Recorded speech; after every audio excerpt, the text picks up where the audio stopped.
Isso definitivamente não é uma verdade.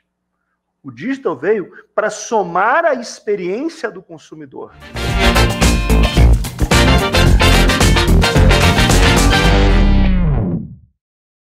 Olá, pessoal. Este é o Ciência da Venda podcast que reúne, inspira e traz estratégias de mercado de venda para você que quer melhorar seus resultados. O objetivo aqui é mostrar para você o caminho para o protagonismo em vendas, conectando as mentes mais experientes do mercado para um bate-papo leve, descontraído e, com certeza, com muitos insights legais para você que está nos ouvindo. Eu sou Alisson Razzoni, sócio consultor aqui da DNA de Vendas, e hoje eu trago também sócio consultor da DNA de Vendas, o Ricardo Gouveia, que é especialista em varejo. Gouveia, bem-vindo ao nosso 4º episódio aqui do nosso podcast.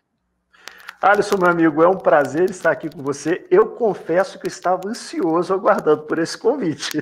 Você sabe muito bem, ao longo de mais de 10 anos de amizade que nós temos aí, venda é um assunto que é sempre tá na pauta das nossas conversas. Então, um prazer muito grande estar aqui com você, viu? Gouveia, eu estou lembrando que eu já estou há mais de 18 anos trabalhando com varejo, né? E você está há mais tempo que eu. E quando eu comecei, o varejo de eletromóveis, principalmente, estava passando por um boom, né? A população tinha crédito e todo mundo estava ali naquele momento de realização de sonhos, de equipar celular com eletromóveis, enfim. Perfeito. As lojas ficavam muito cheias, né? E era tanta gente dentro de loja que os vendedores basicamente tiravam o pedido, né? Então, quanto mais clientes eles abordassem ali, melhor, naquela filosofia como um todo. O que eu queria falar contigo e te perguntar, principalmente, o que mudou na jornada de compra do consumidor do varejo nesse mundo pós-Google, né, mais digitalizado como um todo? Alisson, essa pergunta sua é muito pertinente, muito bacana. Na verdade, o que acontece? Se você olhar para o lado conceitual da jornada de compra do consumidor, ela não mudou muito. Como é que funcionava antes? O consumidor reconhecia que ele tinha um problema, seja minha TV queimou ou preciso de uma TV nova, ele buscava informações sobre a TV, qual a melhor marca, tamanho, preço, e ele ia onde? Onde era a fonte de informação para este consumidor? Era a loja física, era o ponto de venda. E a informação ele conseguia através dos vendedores. Então ele chegava numa loja, conversava com um, chegava noutra loja, conversava com outro, e aí ele ia avaliar as alternativas, preço, marca, enfim, e depois tomar a decisão de compra com base em tudo que ele ouviu. O que mudou? Hoje, do ponto de conceito, continua o mesmo. Ele reconhece que tem um problema, seja a sua TV queimou, por exemplo. Só que onde está a diferença na prática? O processo de busca de informação não acontece mais no ponto de vendas. Ele vai acontecer aonde? Na internet. Normalmente no celular. Vai pegar o celular, vai começar a pesquisar, vai comparar a característica de um, característica com o outro, especificações de modelos de TV, por exemplo. E aí o que acontece? Ele vai avaliar ali na palma da mão, no celular, as alternativas que ele tem de compra e tomar a decisão. A questão é que ele tem a oportunidade, se ele quiser, de tomar a decisão e comprar ali, no sofá da sua sala. Ele não precisa mais ir na loja. Isso é a grande mudança aconteceu aí. Mas aí entra uma coisa, Alisson, se ele pode, na palma da mão, comparar especificações, preço, tudo, e comprar ali, por que ir até a loja? Essa é uma boa pergunta, né?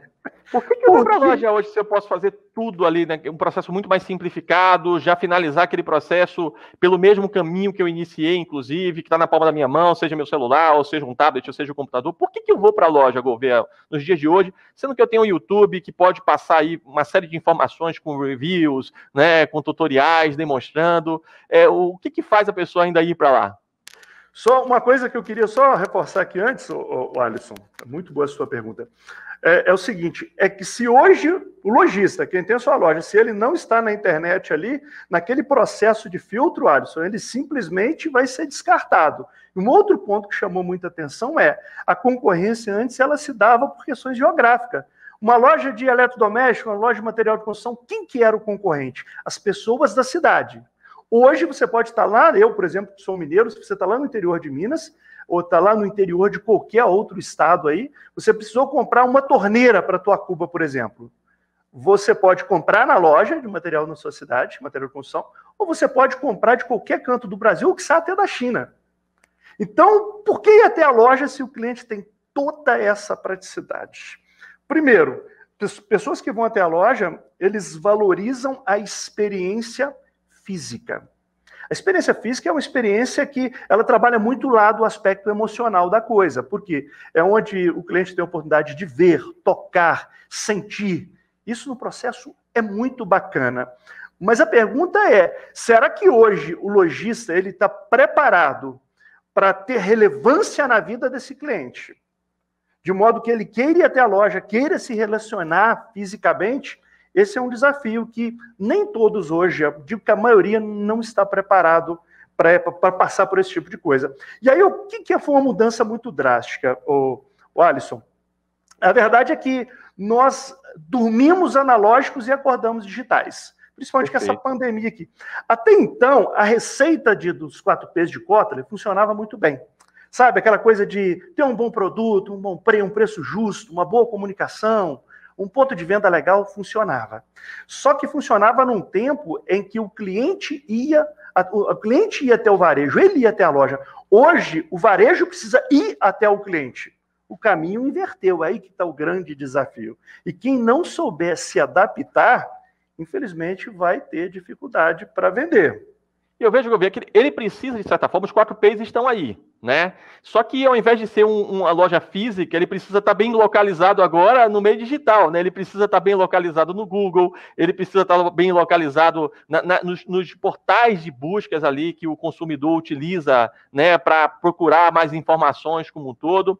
Então, assim, muda-se o formato, né? Como você bem pontuou, o processo de compra do consumidor ele segue, só que as ferramentas, né, e o meio ele se diferenciou. Muito, muito bom aí sua colocação com relação a tudo isso, né? Então, assim, pode falar, desculpa, você ia falar mais, né? Não, é que eu falei que a jornada agora, ela começa no digital. E se você não está no digital, infelizmente você está fora. Eu lembro que um tempo atrás você ia comprar um carro, tinha gente que ia em 6 lojas. Hoje a maioria vai uma. 2 no máximo, né? Não passa de 2. Por quê? Porque todo esse processo de avaliação de alternativas, ele aconteceu antes. E detalhe, por que começa no digital? Vamos falar de veículos, sabe que eu gosto muito desse segmento, né? Se o cara não está ali, porque venda, você sabe que venda é atração e conversão. Então, se o cara não está no dígito para atrair, seja através de uma publicação bacana no Instagram, com aquele botãozinho call to action, leva o cliente para a landing page, ou mesmo um botão WhatsApp, que seja no site, em qualquer lugar, se o pessoal não tem essas ferramentas, ele já está fora do processo. Ah, ele tem a ferramenta, levou, mas e aí? Se ele não tem lá um vendedor SDR, no caso do setor automotivo, tá? Que liga, que faz uma qualificação para entender, peraí, em que momento esse lead ele está de compra? Ele está onde no funil? Ele é topo de funil, é meio ou é fundo de funil? Para qualificar e já agendar uma visita à loja, de modo que esse cliente, quando ele chega na loja, Alisson, ele já chega um cliente praticamente qualificado. É uma oportunidade, porque ele já pesquisou tudo. E agora, como ele fez todo esse processo antes de pisar na loja, Alisson, a expectativa dele está lá em cima. Porque ele sabe muito sobre o veículo que ele quer, mas isso vale para tudo. Tá? Você vai comprar uma máquina de lavar, uma TV, o cliente sabe muito. E aí vem um ponto interessante, Alisson. O que acontece na maioria das vezes, nós vemos isso direto. O cliente chega lá, tendo muito mais domínio sobre o produto que ele quer comprar do que o vendedor que deveria ser o cara que entende do negócio. Então, esse é o grande desafio. Aquele tirador de pedidos, né, que eu citei aí um pouquinho antes, quando não dá mais, né? Ele precisa conhecer muito de uma maneira profunda até para conseguir criar esse diferencial, uma vez que o cliente conhece muito mais sobre isso. Com relação, Gouveia, esse movimento, né, de vir para o digital, diminuiu aí, óbvio, você olha para as lojas hoje, as lojas estão bem mais vazias, né? Torna-se ali um processo até mais consultivo, obviamente, até pelo volume de pessoas que estão visitando aquelas lojas. Você visualiza uma volta para aquele modelo? Esse modelo não tem mais volta? Como é que você enxerga isso para frente? Alisson, isso é um caminho sem volta. Só para você ter uma ideia, vamos falar aqui de Brasil.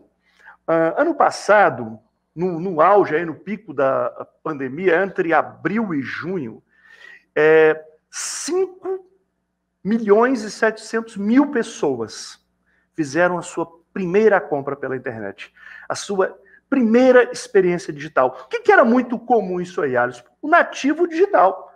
Quem já nasceu neste mundo era muito comum. Mas pessoas como minha mãe, Dona Neia, minha mãe no celular para ela era para ligar e receber ligação. Agora está lá, minha mãe já está comprando pela internet, minha mãe já tem redes sociais e disse para mim que já está arrumando até um crush. Falei, meu Deus do céu, como é que é a coisa... Mas muda. Tudo isso se deu porque é grupo de risco, não pode ir na rua, e ela teve que se adaptar a esse mundo, que até então era do time aí dos seus 40, 30 anos para menos. Agora está para todo mundo. Os Estados Unidos, só para você ter uma ideia, Alisson, esses números saíram na NRF deste ano, tá? O que aconteceu? Lá o e-commerce representava 15% das vendas no varejo norte-americano. 15%, só para você ter uma ideia.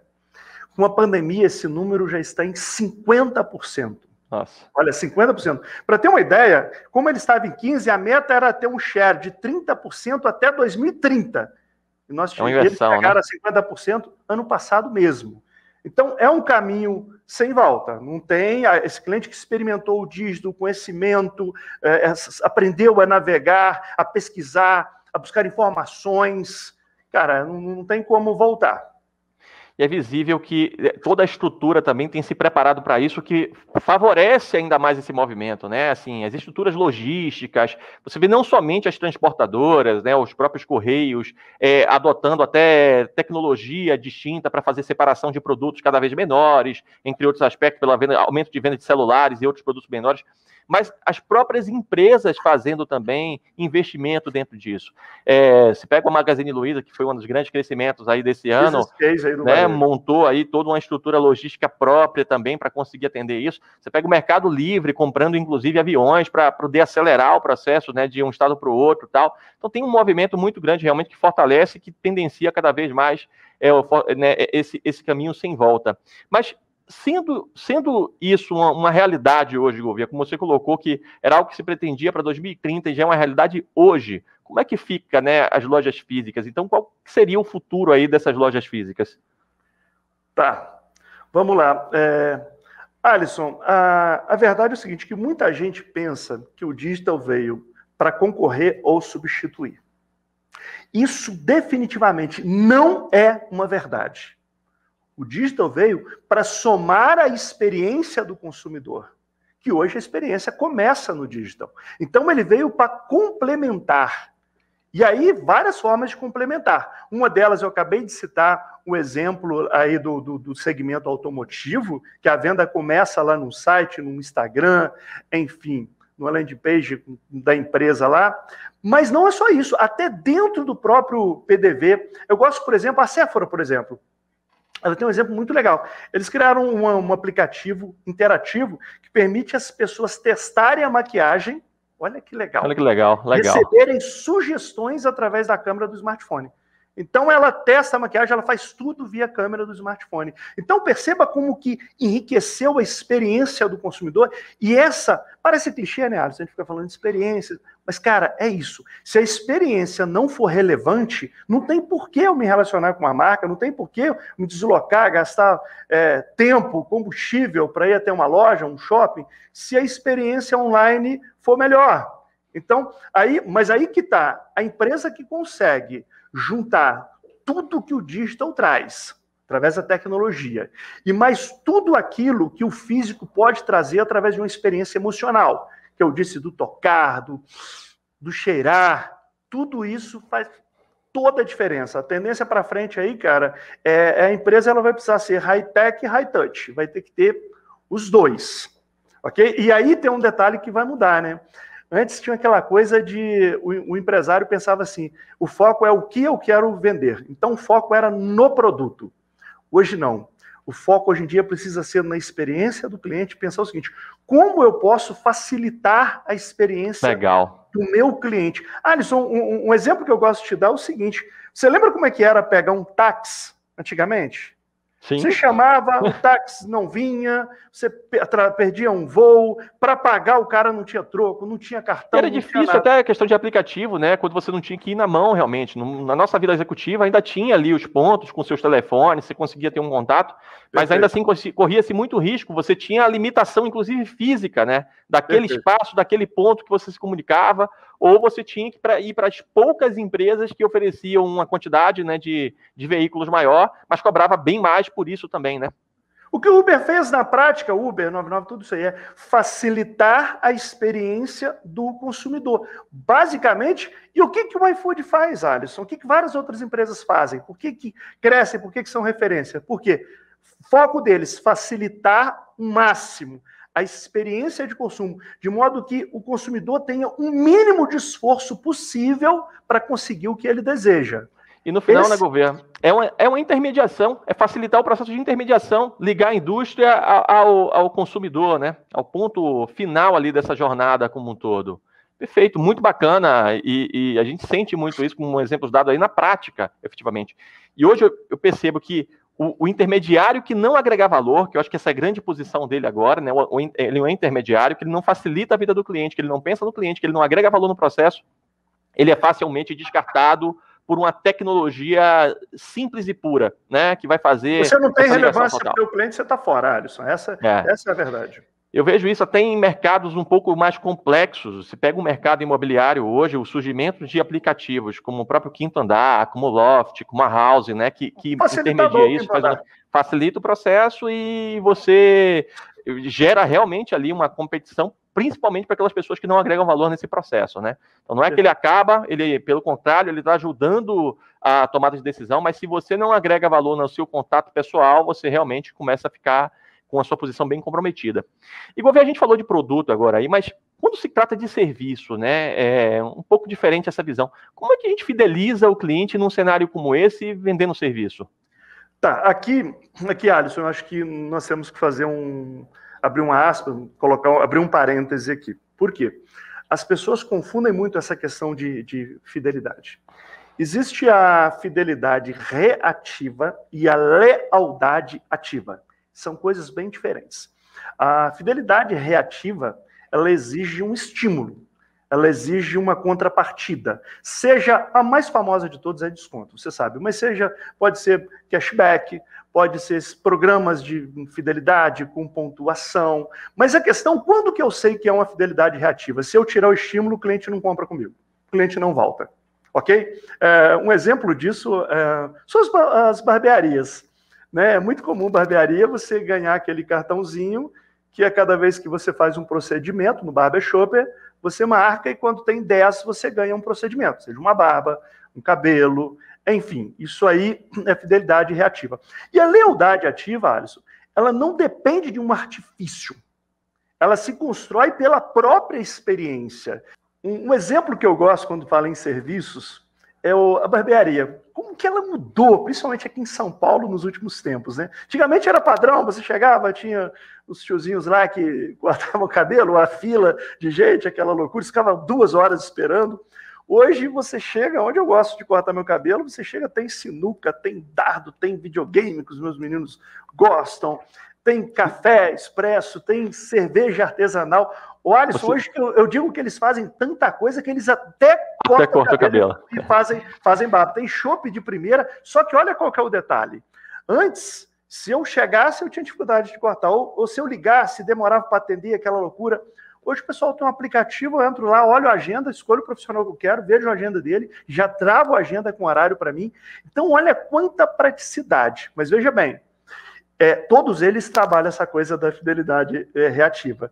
Mas eu tenho um lugar que eu frequento que se eles acabarem com esse cartãozinho que pontua, hoje em dia não é físico, né? Você faz o procedimento, o cara valida e já está lá. Mas eu continuarei frequentando. Por quê? Porque é um lugar que me transmite segurança, confiança, ou seja, é um lugar que agrega, é uma experiência que agrega, e por isso eu, inclusive, recomendo. Não é mais uma questão de ir para lá, trocar o seu dinheiro por um serviço, por um produto, né? Ele precisa ser relevante para você, né? Então tudo que você pontuou, a forma que você fala, você cria até um vínculo de amizade com as pessoas, né? O ciclo daquela barbearia passa a ser um ciclo social seu também, de conversa, de descontração. Então, não é o serviço mais simplesmente do corte, mas sim tudo que está sendo entregue ali que passa a ser importante, né? Antigamente, Alisson, o som que se ouvia era fofoca, às vezes aquela conversa com aquele futebol, aquela coisa, enfim. Hoje mais genérica. Você chega, a música é gostosa. A música que rola é gostosa. O cheiro do produto, sabe, seja do balme, seja do shampoo, é gostoso. Então você vê que é uma experiência emocional. Quando coloca aquele pano quentinho aqui para fazer a barba, cara, isso é maravilhoso. Então é uma experiência emocional que agrega valor e agrega muito valor a uma experiência. Então o que acontece? Agora, não adianta ele ter proporcionar essa experiência, Alisson, e não comunicar ela. Sem dúvida, sem dúvida. E não comunicar bem. E aí, uma coisa que eu gosto muito de falar para o pessoal é o seguinte, Alisson. O desafio hoje, quando você precisa estar no dígito no físico, mas você, além de oferecer essa experiência, você precisa pensar como mídia. Falam, o que é pensar como mídia? A lógica da mídia era muito simples. É ganhar audiência, envolver e promover engajamento. Perfeito. Como? Através de bons conteúdos. Então, mesmo o cara lá do Barbershop, ele pode publicar um vídeo dando uma técnica, sabe, para o cabelo. Um produto, uma dica, né? Enfim. Uma dica. Então, ele pode ser relevante. Entendeu? Isso faz toda a diferença. Isso gera engajamento e vai atrair mais pessoas lá para a experiência física. E da mesma forma como você pontuou do Barbershop aí, você que tem uma casa de material de construção, você pode fazer conteúdo que profissionalize pedreiros, pintores, enfim, dando dicas aí de materiais, de produtos, né, de técnicas também para fazer isso, né, como exemplo. Lá, o pessoal de loja pet, né, que trabalha com pet, a gente atendeu muito segmento, como armazenar, por exemplo, os alimentos, a ração como um todo, de maneira que vai preservar aquilo ali por mais tempo, né, ou melhorar a qualidade da saúde do seu animal, tudo isso também faz diferença, né? Uma coisa muito interessante que você falou, quando a gente pensa em mídia, e pensar com mídia, promover engajamento e tal, não é só pensar no cliente, tá? Mas é pensar em toda a jornada de compra do consumidor, identificar ali quem são, por exemplo, em alguns segmentos isso é muito forte, quem são os influenciadores no processo de tomar decisão. Então, quando você pensa em material de construção, que você falou muito bem, foi muito bacana, que você sabe que eu tenho um carinho muito grande por esse segmento, né? Eu sou filho de um mestre de obras e eu tenho muito orgulho disso.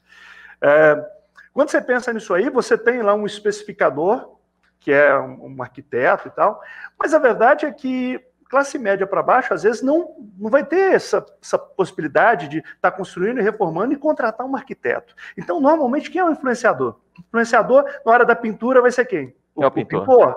Na hora de fazer o encanamento, o bombeiro, ele que vai dizer, cara, compra isso, compra assim, compra essa marca que é melhor. Na hora da construção, o pedreiro, cara, compra essa argamassa, compra esse porcelanato, que essa marca é melhor, esse piso é mais resistente. E aí eu pergunto pro empresário, Alisson, o que ele está fazendo para se comunicar, se relacionar com esse influenciador, que muitas vezes age como especificador, tá? E o que ele está fazendo para atrair? Eu pergunto, um dia eu perguntei para o empresário, ano passado, quantos eventos você fez, mesmo que seja online, o que você agregou valor? Você deu um curso aqui que ajudasse esse cara a ser um profissional melhor? Que na hora que fosse aplicar esse produto, ele lembrasse de você e sentisse aquele sentimento, reciprocidade. Puxa vida, eu vou indicar aquela loja, que o produto é bom, eu conheço, inclusive eu aprendi sobre esse produto com eles. É esse tipo que é agregar. Você consegue agregar para o cliente final, você agrega para o influenciador. Um detalhe, você falou do segmento pet aí, que eu adoro também, né? Muitas pessoas não sabem. Às vezes a pessoa vai lá e compra um alimento para o pet, premium, chega em casa, você sabe que a maior proteção está na embalagem. Embalagem, né? Eles investem pesado para ter uma embalagem bacana, para proteger o alimento. Aí o cliente abre e põe no balde. Eu vi isso outro dia. Ele falou, não, é porque se deixar ali, o pet vai lá, arranha, morde e aí esparrama. Aí eu coloco no balde. Aí eu cheguei, estava na área da lavanderia com o sol batendo. Falei, puxa vida, será que esse cliente foi informado que para ter uma palatabilidade legal o alimento adiciona-se gordura? Quando tem contato com oxigênio, com sol, o que acontece? Ela oxida. Em vez de fazer bem, vai fazer mal para o pet. Mas é uma informação simples. Que a pessoa precisa passar e que agrega muito valor para o usuário, né? O comprador. Seria legal se ele receber essa mensagem. Com certeza. Isso, então, assim, isso são pontos assim, extremamente bem interessantes, Gouveia, que você colocou aqui, que pode ser feito aí pelo profissional da área, né, junto ao seu cliente, junto aos profissionais que estão ali no ciclo também daquele processo, que contribuem, são influenciadores, e que é isso que agrega valor de verdade, né, que vai permitir ele estar aí bem nesses próximos anos, onde tem se mudado muito esse cenário.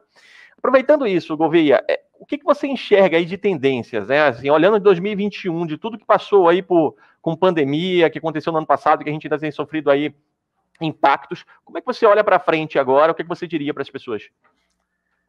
Bom, Alisson, quando nós falamos em tendência, primeiro vamos entender conceito, né? Quando a gente fala em tendências e futuro de próximo, né, de curto prazo, no conceito nós estamos falando de 0 a 5 anos, né? Conceito. Perfeito. Só que antes, Alisson, isso era muito válido, porque o exercício de futurologia, você olhava a tendência e construía uma espécie de um mapa. Aí eu vou trilhar esse caminho, daqui a 5 anos eu chego lá. E o mapa, Alisson, ele é uma coisa muito estática, certo? Perfeito. Hoje, é claro que você tem que olhar daqui a 5 anos, é claro que você tem que pensar, mas o mapa já não funciona mais, você precisa de um GPS. Por mais que você entenda onde você quer estar daqui a 5 anos, o GPS ele é dinâmico, Alisson, ele é dinâmico. Você sabe onde você quer chegar, mas um dia ele diz, pega a rua tal... Que aqui hoje, tem trânsito. Aqui tem trânsito. Ali tem um acidente, né? Ali muda a rota. Ele é dinâmico. Então você tem que pensar médio, longo, é lógico, mas uma cabeça de GPS, pronto a todo tempo para quê? Para fazer ajustes. Aí dentro dessas tendências aí, aqui eu vou te passar a minha percepção, tá? A aceleração digital, ela tende a... Só que aí tem um detalhe. Quando a gente fala de digitalização, aceleração digital, Alisson, nós ainda temos pessoas que acham que ser digitalizado é você vender no marketplace, ter um e-commerce e ter lá Instagram, Facebook, e as pessoas ainda... redes sociais, e ainda se apegam muito a métricas de vaidade, tá? Outro dia falaram para mim, cara, você viu? Nós publicamos lá uma oferta, viu quantas curtidas? Nossa, viu quanta? Nós já estamos com tantos seguidores. E eu perguntei, e quanto disso aí se converteu para vendas? Quantos teclaram lá? Foi para o site, foi para o WhatsApp, e enfim, e você vendeu. Então, falta, Alisson, primeiro, eles trabalharam o conceito do omnichannel. O comércio ele tem que estar integrado. Eu preciso conseguir mapear a jornada do meu cliente desde a hora que ele viu uma publicação minha. Foi no Instagram, Facebook, não importa onde. Desde como é que ele chegou até mim. Eu preciso entender, pensando numa lógica de funil de vendas, mesmo para o varejo, quando você está na loja física de rua, o pessoal não vê muito isso, mas, por exemplo, no automotivo dá para fazer isso muito bem. Tem que pensar de onde esse cara veio, qual é a jornada. Então, tudo tem que estar integrado, porque cada vez mais a tendência vai ser, eu compro no digital, pego na loja digital, olho na digital, pego na loja física, olho na loja física, compro no digital. Então, precisa estar integrado. Então, não é só você ter e-commerce, vender marketplace, não é isso. Estou falando de integração. Então, para mim, isso aí vai ganhar cada vez mais forças, ter vários canais mais integrados. E aí, com a pandemia, Alisson, algumas práticas que vieram por meio forçado, tá? Elas tendem a se estabelecer, tá? Uma delas é agendamento. Agendamento. Quem quer um atendimento... O público o segmento de luxo faz isso muito bem, tá? Aliás, já faz isso muito bem. Então, você trabalha agendamento. Fala, ó, eu vou ir amanhã, 10 horas, quero ver isso. O segmento automotivo já está trabalhando isso muito bem. Isso vai ser uma tendência, sabe? Você querer um atendimento mais personalizado. Um outro ponto, pagamento sem contato físico. Meu amigo, você que é fã da tecnologia aí, que o Banco Central lançou, cara, isso aí não vai voltar. As pessoas vão cada vez mais ir nessa direção aí. É verdade, cara. Assim, todas essas ações eu vejo já acontecendo hoje, né, Gouveia? Só vai fortalecer realmente, né? E uma coisa impulsiona a outra. Você tem uma pressão social. Quando um começa a utilizar, você também quer conhecer. Daqui a pouco você vê que isso é mais fácil, efetivamente, né? E aí, de fato, vira cultura e isso não tem mais volta, né? É disruptivo essas ações. Muito bacana. E o cliente no centro das ações, tá, Alisson? Sempre. Perfeito. Não tem cliente sempre no centro de todas as ações, não importa se está vendendo, qual canal que você está usando para vender. O centro da ação sempre é o cliente, sempre. Gouveia, tá excelente o bate-papo aí, muito rico, acho que para quem está assistindo a gente. O que eu queria pegar contigo agora? Dicas para pequenos varejos, Gouveia, pensando naquelas empresas ali que, poxa, sabem disso, mas têm dificuldade, às vezes, de conseguir operacionalizar, de colocar isso em prática, né? Porque ainda não tem, às vezes, a estrutura necessária e tal. Que dica você daria para essas empresas, para essas pessoas que estão ali, né, Gouveia? O empresário do pequeno varejo, médio para baixo, eu acho que vai gostar muito do que eu vou falar. Nesse ineditismo dos dias atuais, Alisson, a gente está vivendo no tempo da efemeridade. Tudo é efêmero, tudo é passageiro, tudo é muito rápido. E o consumidor, ele quer autogratificação instantânea. Ele quer a coisa aqui e agora. Aqui. Você lembra que antigamente a gente vendia um móvel para entregar com 2 meses, cara? Sim. O cara que for fazer isso aí, ele está morto hoje, não vai conseguir sobreviver. Porque ele quer para ontem, que é rápido, aquele consegue ser mais rápido, se adaptar melhor. Darwin já disse isso lá atrás, né? Quem sobrevive é o que se adapta.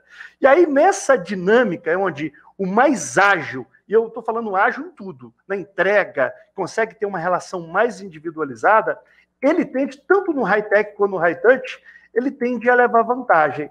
E aí, por que a notícia é boa para os pequenos, Alisson? O pequeno, ele tem uma capacidade melhor de se fazer isso. Por quê? Você pega uma empresa gigante, primeira coisa que às vezes atrapalha muito a empresa, muitos níveis hierárquicos.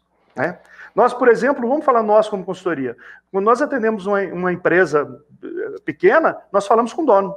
Nós, numa reunião, validamos, começa dia tal, acabou. Aí você pega uma gigante, você fala com o analista, que aí fala para o gerente, que fala para o diretor, que vai falar para o CEO, aí volta, e pão, aí ajusta, volta, e leva aquela curva, o ciclo da venda fica enorme. Então, uma empresa grande, ela é como um transatlântico, cara. Para você fazer uma manobra, é mais lento, é mais complicado. Empresa pequena, eu acho que é como uma lancha. Além de ser veloz, consegue... por isso, você vê algumas startups aí, como que elas conseguem fazer coisas incríveis. É verdade. É muito enxuto o negócio. A decisão acontece numa sala. Quem participa está ali, sai dali e já vai para ação. Você sai da reunião e vai para ação. Não vai aquela coisa de escalonando. Então, mas... Só que tem um detalhe. É importante entender que, muitas das vezes, o que eu percebo?